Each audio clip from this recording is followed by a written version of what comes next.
네, 하나님 말씀 사사기 21장의 말씀입니다. 구약성경 사사기 21장 1절부터 25절까지 말씀입니다.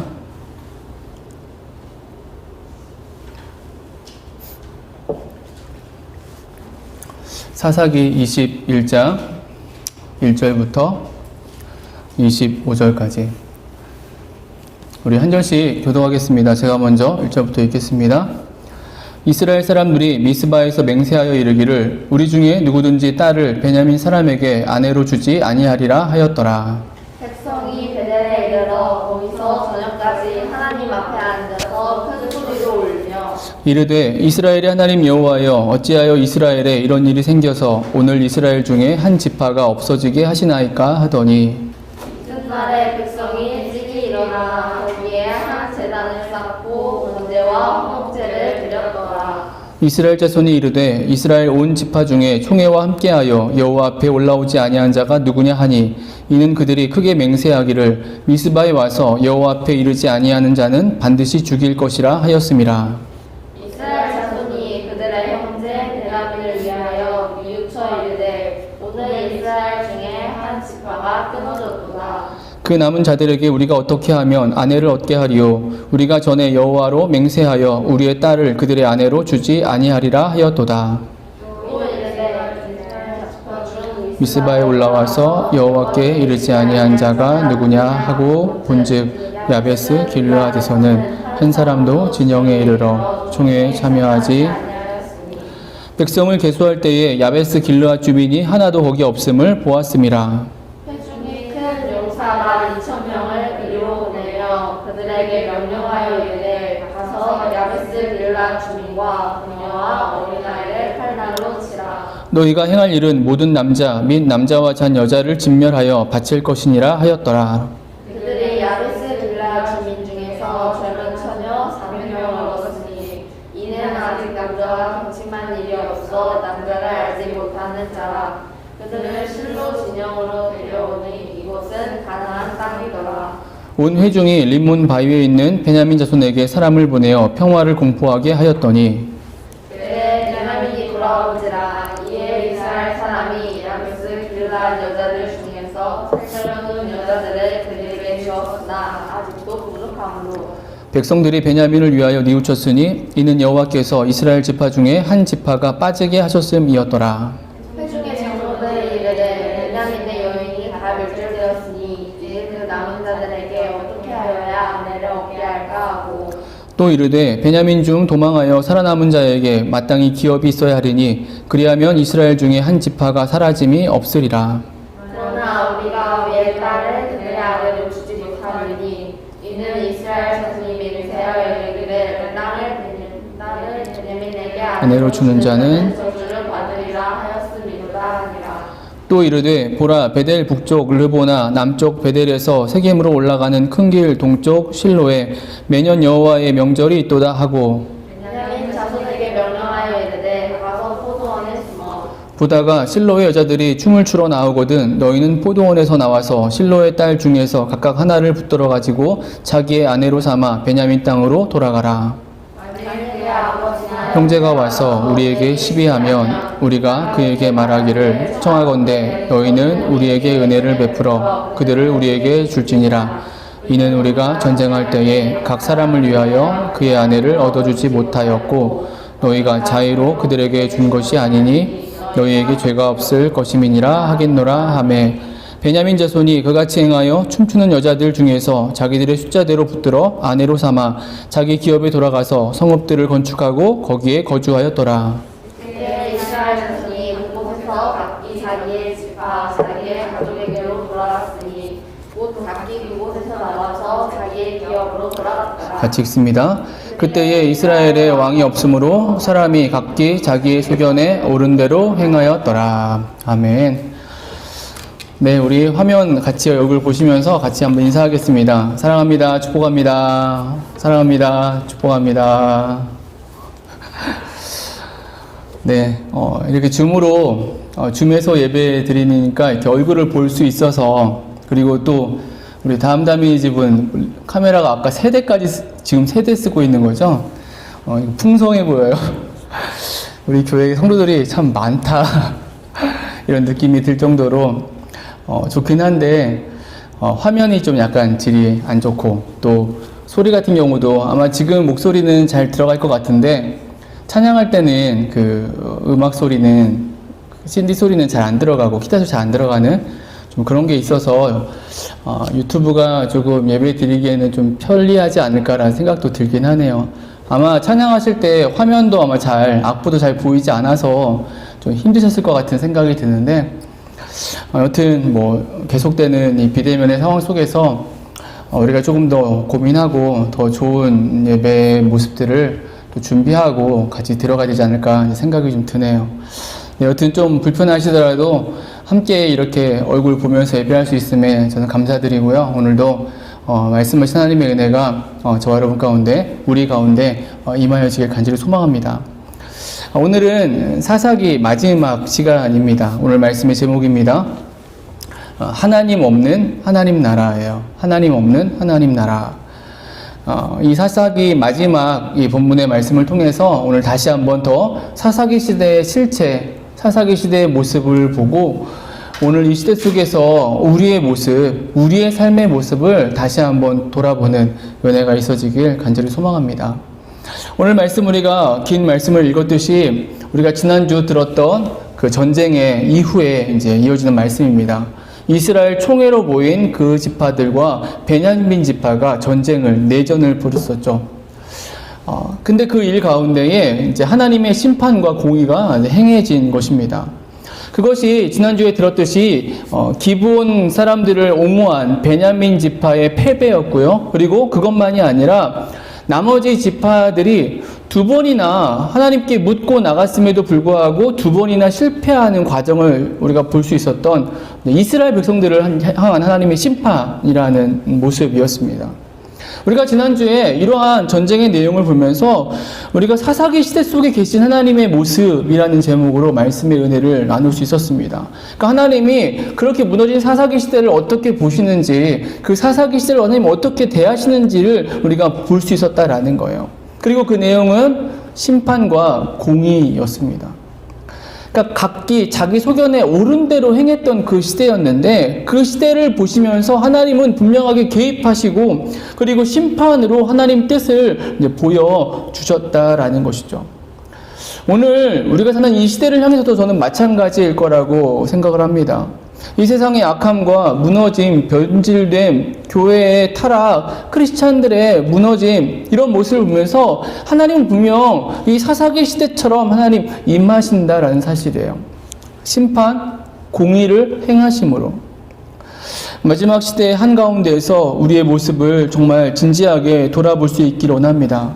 지난주에도 말씀 가운데 잠깐 나누었지만 은혜의 시대라는 그 미명 아래서 우리가 너무나 놓치고 살아가는 많은 신앙의 모습들, 신앙의 진정성, 믿음의 진실성 우리가 다시금 붙잡고 하나님 나라로서 하나님 백성답게 그 믿음의 삶을 살아가는 저와 여러분 우리 그 공동체 교회가 되어지게 되길 간절히 소망합니다. 여튼 전쟁은 끝났고 이제 이스라엘 총회는 지파들은 승리했습니다. 그 내용이 20장 47절 48절의 말씀인데요. 우리 같이 한번 읽어보겠습니다. 47, 48절 같이 읽습니다. 베냐민 사람 600명이 돌이켜 광야로 도망하여 림몬 바위에 이르러 거기에서 넉 달 동안을 지냈더라. 이스라엘 사람이 베냐민 자손에게로 돌아와서 온 성읍과 가축과 만나는 자를 다 칼날로 치고 닥치는 성읍은 모두 다 불살랐더라. 베냐민 지파의 사람들이 다 죽고 광야로 도망친 남자 600명만 남았다라는 사실이죠. 여러분 엄청난 승리가 아닐 수 없죠. 그리고 동시에 무서운 결과이기도 하죠. 왜냐하면 분명히 승리한 것 같은데 이 승리가 진정한 승리인가? 라는 생각을 우리가 지울 수 없기 때문에 그래요. 그러니까 범죄한 이 기브아 거민들, 그들을 옹호했던 베냐민 그과 싸워서 이겼습니다. 놀라운 승리를 얻었어요. 그런데 그 베냐민 지파에 남은 사람들의 수가 600명이라는 이 상황은 바꿔 말하면 이스라엘의 지파 중에 한 지파의 남은 자의 수가 600명 밖에 남지 않았고 이것은 한 지파의 괴멸을 의미하기 때문이다라는 사실이에요. 여러분, 이스라엘의 지파, 특별히 12지파, 10이라는 숫자는 의미가 있어요. 야곱의 12아들로부터 시작한 그 의미를 가지고 있지만 이것은 결국 하나님 나라의 근간을 이루는 배경이 된다는 것입니다. 그리고 더 나아가서 신학적으로는 신약의 예수님의 12제자와 더불어서 그 의미가 더해져서 이 12는 온전함, 완전함을 의미한다는 사실이에요.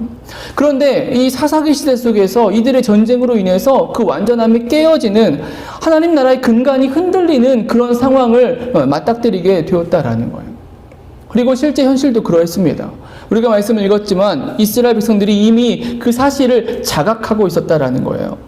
여러분, 그것이 2절, 3절의 말씀이에요. 우리 이 말씀도 같이 읽습니다.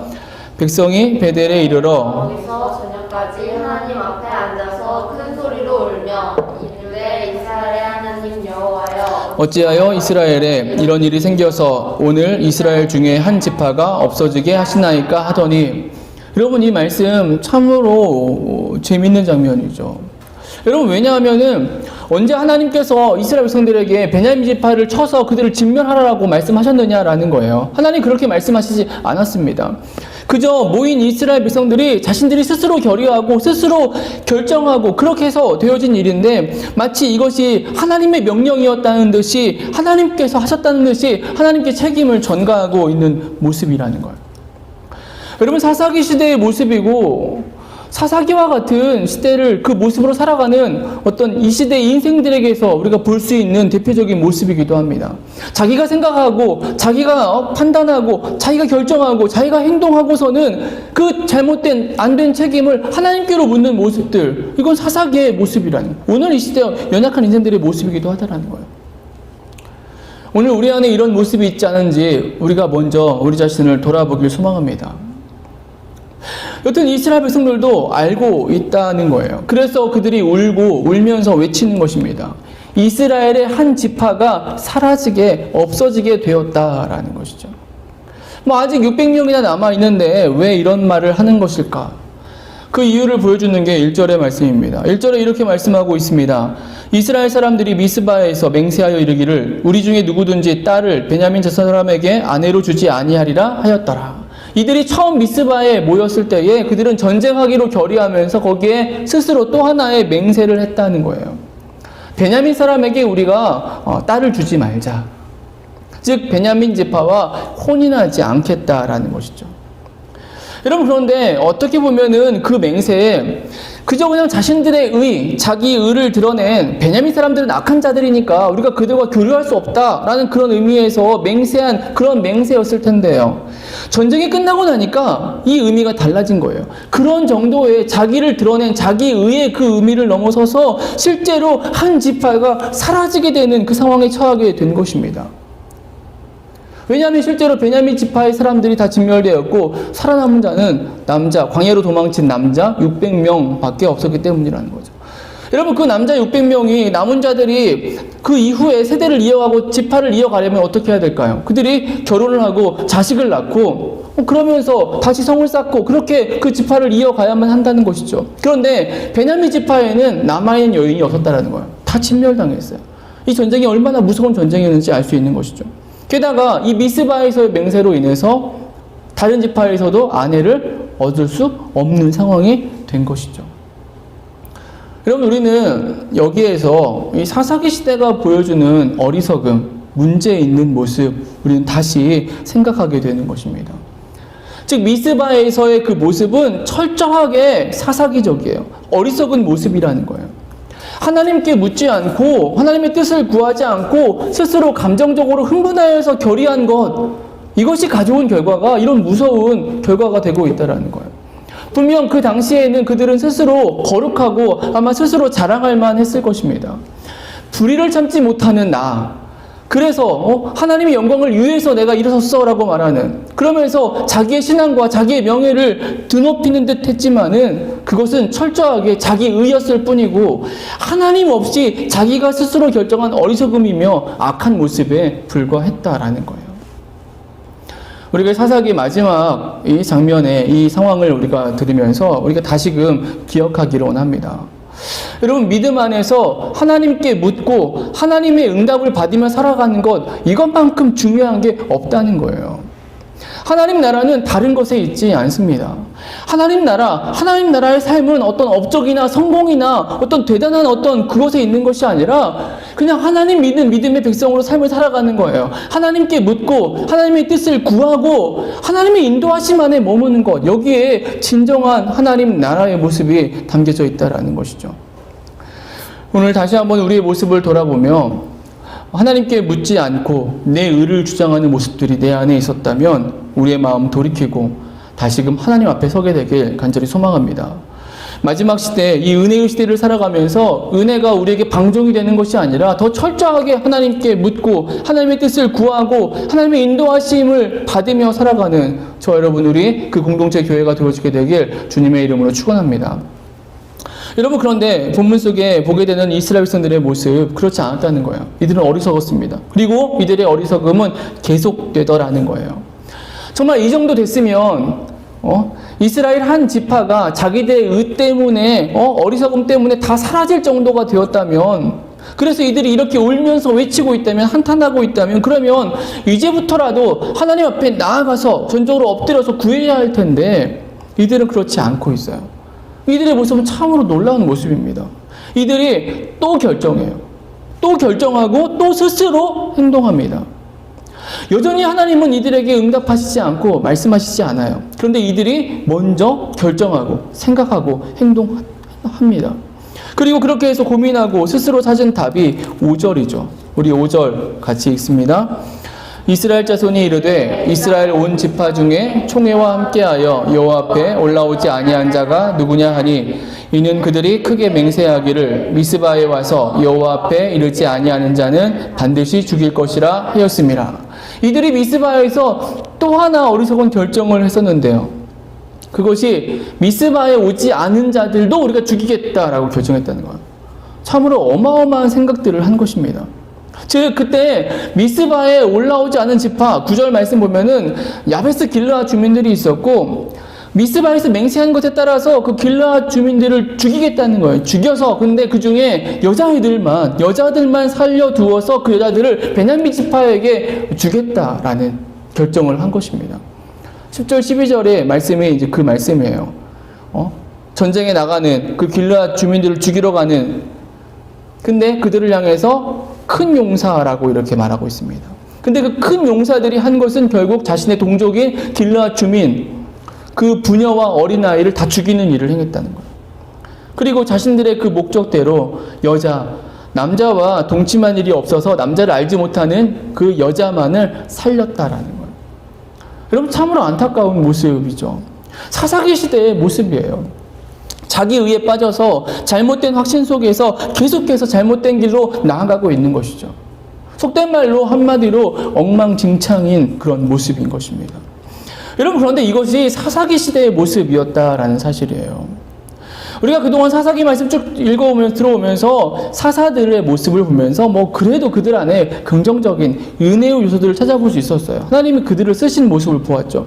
그런데 실은 이 시대는 전체적으로 무너진, 이렇게 타락한 시대였다라는 거예요. 여러분, 오늘 본문에 이들의 어리석음은 여기에 그치지 않고 있죠. 왜냐하면 그렇게까지 해서 길르앗 여자들을 주었지만 그래도 부족했다는 거예요. 베냐민 사람들에게. 14절에 이렇게 말씀합니다. 그때 베냐민이 돌아온지라 이에 이스라엘 사람이 야베스 길르앗 여자들 중에서 살려둔 여자들을 그들에게 주었으나 아직도 부족함으로. 그래서 이들이 또 결정합니다. 그래서 찾은 답 20절 21절이에요. 우리 20절 21절 한 목소리 같이 읽습니다. 베냐민 자손에게 명령하여 이르되 가서 포도원에 숨어 보다가 실로의 여자들이 춤을 추러 나오거든 너희는 포도원에서 나와서 실로의 딸 중에서 각각 하나를 붙들어 가지고 자기의 아내로 삼아 베냐민 땅으로 돌아가라. 명절에 실로 여호와의 장막이 있는 곳이죠. 그곳으로 감사드리러 오는 그 여인들이 있는데 그 여인들을 붙들어서 납치해 가라는 거예요. 납치해서 아내로 삼게 하고 있는 것이죠. 여러분, 참으로 황당한 결정이에요. 무엇을 위한 이런 결정이고 무엇이 우선하는 것인지요. 그런데 이렇게 납치하는 것이 분명 결코 선한 일이 될 수 없음을 그들이 알아요. 문제가 될 것이기 때문에 그들이 또 결의합니다. 계속 결정하고 결의하고 행동하고 또 결의하고 결정하고. 그 말씀이 22절 말씀이에요. 우리 한 번 더 같이 천천히 읽습니다. 만일 그의 아버지나 형제가 와서 우리에게 시비하면 우리가 그에게 말하기를 청하건대 너희는 우리에게 은혜를 베풀어 그들을 우리에게 줄지니라. 이는 우리가 전쟁할 때에 각 사람을 위하여 그의 아내를 얻어주지 못하였고 너희가 자의로 그들에게 준 것이 아니니 너희에게 죄가 없을 것임이니라 하겠노라 하매. 그렇게 해서 만약에 딸이나 자매를 잃게 된 가족이 문제를 제기하면 장로들이 이스라엘 총회의 권위를 가지고 설득하겠다라는 거예요. 설득하겠다. 그리고 혹이라도 그렇게 해서 그 딸이 베냐민 지파에게 이렇게 끌려가게 되면 그들에게 준 것이 되면은 이거는 미스바에서 결정했던 딸들을 주지 않겠다라고 한 그 맹세를 또 어기는 것이니까 또 죄를 범하는 것이니까 이건 어떻게 됩니까? 라고 묻는 사람들에게는 이건 죄 없는 행동이었다라고 너희의 죄가 아니다. 죄 없다 해주겠다라고 이렇게 결의를 했다라는 거예요. 여러분 첫 단추를 잘못 꿰면 마지막 단추는 잠글 수가 없게 되는 것이죠. 지금 이러한 모습의 연속이다라는 거예요. 답답하고 안타깝고 슬프기까지 한 본문이죠. 어쩌다가 하나님 나라가 이스라엘이 이런 정도에까지 이르게 되었느냐라는 거예요. 회중의 장로들은 무슨 권위로 이렇게까지 그들은 결정하고 행동할 수 있었느냐라는 거예요. 하나님의 은혜로 구원받고 인도함 받아서 이들이 가나안 땅에 정착했고 하나님 나라를 이루었건만 이들이 정작 보이고 있는 모습은 전혀 하나님 나라답지 않은 하나님 나라의 백성답지 않은 그 모습 투성이라는 사실이에요. 여러분 그런데 그 이유가 결코 다른 데 있지 않다라는 사실입니다. 오늘 말씀의 제목이 그거예요. 하나님 없는 하나님 나라를 이루었다라는 거예요. 이들의 나라는 하나님 없는 하나님 나라를 이루었다라는 거예요. 하나님의 나라인데 정작 하나님이 없는 것이죠. 그들의 생각과 그들의 중심에는 그들의 삶에는 하나님이 존재하잖아요. 하나님에 대한 자각이 없다라는 것입니다. 여러분 그것이 우리가 몇 주간 보아왔던 이들의 모습이에요. 도무지 하나님께 묻지 않는 거예요. 도무지 묻지 않습니다. 하나님 묻지 않고 자신들이 고민하고 고심하고 자신들이 의지하고 자신들이 힘을 모아서 행동하고 있다라는 거예요. 하나님 없이 스스로 생각하고 스스로 판단하고 스스로 결정하는 모습. 여러분 이것이 하나님 없는 하나님 나라의 백성들의 모습이 되고 있는 것입니다. 사사기 시대를 한마디로 요약하면 이거예요. 하나님 없는 하나님 나라였다는 것이죠. 우리가 사사기 말씀을 다 마치면서 이 마지막 시간에 우리가 다시 한번 기억하고 우리가 다짐할 수 있기를 원합니다. 하나님 나라를 살아가고 있어요. 여러분 그러면 하나님이 계셔야만 되는 것입니다. 하나님이 중심에 계셔야 된다는 것이죠.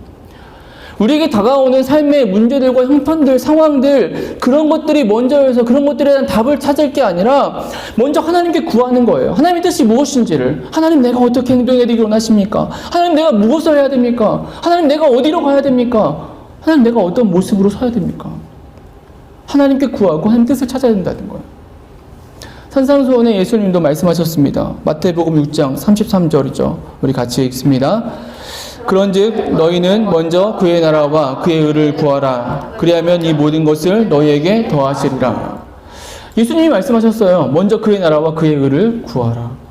먼저 하나님 찾고 하나님 앞에 엎드려 구함의 모습이 있어야 된다는 것이죠. 이렇게 보면 요즘 우리가 공동체 저녁 모임 시간에 듣고 있는 시편이나 사무엘서에 나오는 다윗의 모습, 저는 우리에게 분명 좋은 모범이 된다라고 생각을 합니다. 여러분 다윗 우리가 잘 알고 있듯이 위대한 사람이고 놀라운 사람이기도 하지만 사실 그 사람도 죄인이에요. 하나님 앞에서 죄를 지었던 자였어요. 여러분 그런데 그 죄가 영락없는 사사기 같은 죄라는 거예요. 여러분 그 죄에 우리아의 아내 밧세바를 범한 일이죠. 나라가 전쟁 중인데 자기만 혼자 한가롭게 궁에 있다가 전쟁에 나간 부하 장수의 아내를 보게 됩니다. 밧세바를 보게 되죠. 그리고 그 밧세바를 범합니다. 욕정에.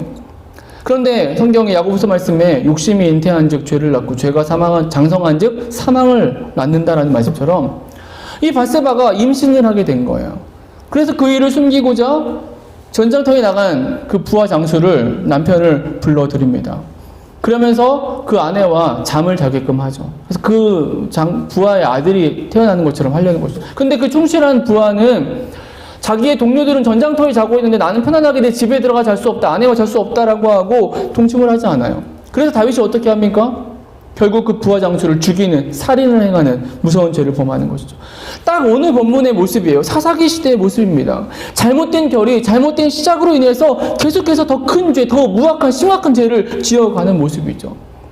여러분, 그런데 이런 다윗이었는데 우리는 이 사건 이후에 다윗의 중심을 우리는 다시 보게 되어집니다.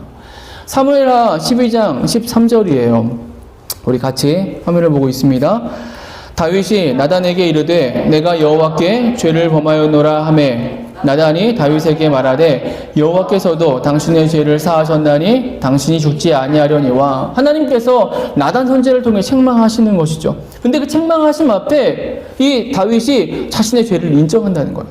하나님의 책망, 하나님의 말씀하심, 하나님의 깨닫게 하심이 있으면 언제든지 그 앞에서 엎드리는 인생, 그가 다윗이었다는 거예요. 죄 지을 수 있죠. 실수도 할 수 있습니다. 그걸 뭐 옹호한다는 게 아니라 연약하니까 인간은. 그런데 하나님이 그 중심에 있는 자, 하나님을 기억하는 자는 하나님이 말씀하시면 그 앞에 반응한다라는 거예요. 하지만 하나님께서 그 책임을 물으십니다. 그래서 그 태어난 아이가 앓다가 죽게 되어지죠. 여러분, 그런데 그 과정 속에 다윗의 모습, 하나님을 중심에 둔 자의 모습을 우리가 엿볼 수 있어요. 사무엘하 12장 16절 17절입니다. 같이 읽습니다. 다윗이 그 아이를 위하여 하나님께 간구하되 다윗이 금식하고 안에 들어가서 밤새도록 땅에 엎드렸으니 그 집에 늙은 자들이 그 곁에 서서 다윗을 땅에서 일으키려 하되 왕이 듣지 아니하고 그들과 더불어 먹지도 아니하더라. 하나님 앞에 전적으로 엎드렸다라는 거예요. 근데 이렇게 엎드린 다윗의 중심이 무엇일까라고 했을 때 22절 말씀이 이렇게 말씀하고 있어요. 사무엘하 12장 22절입니다. 이르되 아이가 살았을 때 내가 금식하고 운 것은 혹시 여호와께서 나를 불쌍히 여기사 아이를 살려주실는지 누가 알까 생각함이거니와. 뭐 이 말씀이 조금 애매한 말씀처럼 들리지만은 다윗의 중심이에요.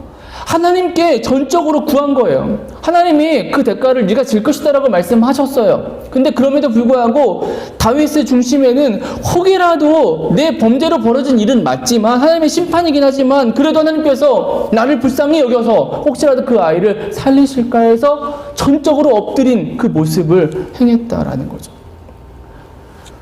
여러분, 다윗 사사기 시대 같은 죄를 지었고 사사기 시대 같은 모습이었지만은 이 다윗은 돌이키는 돌이키는 자였다는 거죠. 다시 하나님께 묻고 하나님께 은혜를 구하는, 하나님이 중심이 되는 모습으로 서는 인생이었다는 거죠. 여러분, 다윗이 그래서 어쩌면 하나님의 마음에 합한 사람이라고 성경은 증거하고 있는지도 모르겠습니다. 여러분, 사사기의 마지막 말씀, 우리가 이 시간 말씀을 마치기 원합니다.